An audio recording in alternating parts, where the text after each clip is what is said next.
Assalamualaikum warahmatullahi wabarakatuh. Perkenalkan, kami dari kelompok 3 akan menampilkan video tentang sumber-sumber kecelakaan di laboratorium. Perkenalkan, nama saya Suci Ramadhani. Perkenalkan, nama saya Giana Devita. Perkenalkan, saya Giovanna. Perkenalkan, nama saya Adinda Safana Salsabila. Perkenalkan, nama saya Meka. Perkenalkan, nama saya Naurani Samudia. Bahaya merupakan sesuatu yang mengancam pada manusia dan dapat menyebabkan cedera. Dalam ilmu kesehatan dan keselamatan kerja atau K3, cedera ini dapat berupa terjadinya kecelakaan kerja maupun penyakit akibat kerja.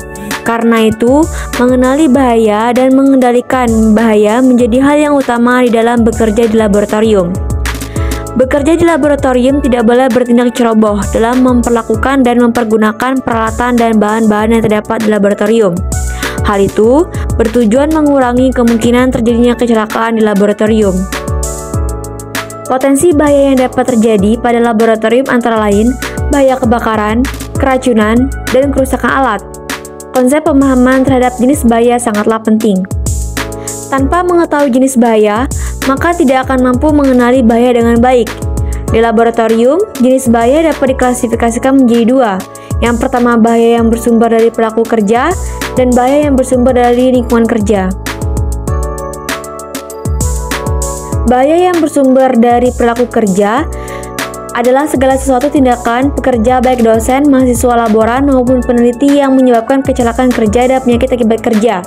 Sedangkan bahan yang bersumber dari lingkungan kerja terdiri atas bahan-bahan kimia, bahan biologi, bahan fisik, bahaya radiasi pengion dan non-pengion, bahaya psikologis, ergonomi dan penanganan, serta bahaya listrik dan bahaya mekanik.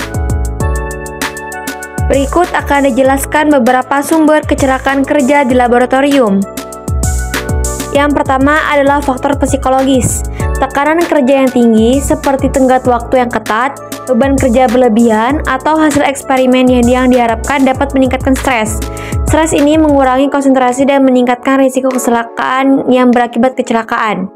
Kerja berjam-jam tanpa istirahat yang memadai bisa menyebabkan kelelahan yang mengganggu kemampuan berpikir jernih dan reaksi yang cepat. Kelelahan bisa berujung pada kesalahan prosedur atau lupa menggunakan alat pelindung diri. Sikap kurang peduli atau merasa bahwa risiko kecil tidak akan terjadi bisa menyebabkan ketidakhati-hatian. Misalnya, tidak segera membersihkan tumpahan bahan kimia atau tidak memperhatikan label peringatan. Pekerjaan laboratorium yang monoton atau berulang-ulang bisa menyebabkan rasa bosan, yang menurunkan kewaspadaan dan ketelitian dalam melakukan prosedur. Rasa jenuh ini dapat mengarah pada kelalaian kecil yang berdampak besar. Faktor kedua adalah faktor kesalahan sistem dan manajemen. Prosedur darurat yang kurang memadai, laboratorium yang tidak memiliki prosedur tanggap darurat jelas seperti prosedur evakuasi, dan peralatan pemadam kebakaran berpotensi memperburuk dampak kecelakaan jika terjadi insiden. Penyimpanan bahan kimia yang tidak sesuai. Bahan kimia yang disimpan tanpa memperhatikan ketentuan seperti penyimpanan bahan asam di dekat bahan basah atau bahan mudah terbakar di dekat sumber panas dapat meningkatkan risiko kebakaran atau ledakan. Kurangnya inspeksi dan pemeliharaan alat. Peralatan laboratorium harus diperiksa dan dirawat secara berkala untuk memastikan fungsinya berjalan dengan aman. Peralatan yang tidak pernah diuji atau dirawat lebih rentan terhadap kerusakan atau kegagalan fungsi. Faktor ketiga adalah faktor bahan kimia. Faktor bahan kimia yang dapat menjadi sumber kecelakaan kerja di laboratorium adalah yang pertama, korosif. Bahan kimia ini seperti asam kuat, HCl, H2SO4, dan basa kuat, NaOH, KOH, dapat menyebabkan luka bakar serius pada kulit dan kerusakan jaringan tubuh. Yang kedua, mudah terbakar dan eksplosif. Bahan kimia yang mudah terbakar seperti etanol dan aseton atau eksplosif seperti peroksida dapat menyebabkan kebakaran atau ledakan jika tidak ditangani dengan hati-hati.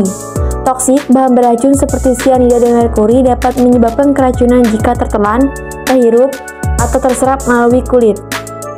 Beberapa bahan kimia dapat bereaksi hebat jika terkena air, udara, atau bahan lain. Misalnya, logam alkali seperti natrium akan bereaksi keras saat terkena air dan dapat menyebabkan ledakan. Sekian video pembahasan sumber-sumber kecelakaan kerja di laboratorium dari kelompok kami. Kami akhiri, wabillahi taufiq wal hidayah. Wassalamualaikum warahmatullahi wabarakatuh. Terima kasih.